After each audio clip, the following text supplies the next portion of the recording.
Hello, আমি সুইটি। চলুন আজকে বানাই পনির বাটার মশলা। আমার বর তো জাস্ট খেয়ে অসাধারণ অসাধারণ বলতে বলতে রাত্রেবেলা ঘুমায়নি পর্যন্ত।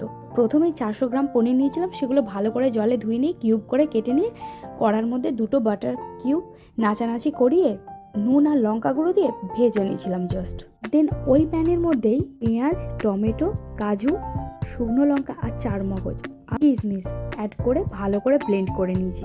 দেন গোটা গরম মশলা একটুখানি থেতে নিয়েছিলাম। তারপর প্যানের মধ্যে ঘি গরম করে ক্যাপসিকামগুলোকে অ্যাড করে দিয়েছিলাম। একটা স্পেশাল মশলা তৈরি করেছিলাম, গোটা জিরে, ধনে আর দারচিনি।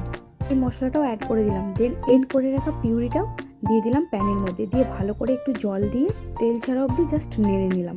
হ্যাঁ, নামানোর সময় একটু ফ্রেশ ক্রিম দিতে ভুলবেন না। তারপরেই তৈরি হয়ে গেল আমাদের মাস্টারপিস পনির বাটার মশলা, একদম ধাবা স্টাইল, জাস্ট অসাধারণ। সকলকে বানিয়ে খাওয়ার অনুরোধ রইল কিন্তু, আর অবশ্যই কমেন্টে জানাতে ভুলবেন না। বাই, ভালোবাসা দেবেন আমার ব্লগগুলোকে। আজকের মতো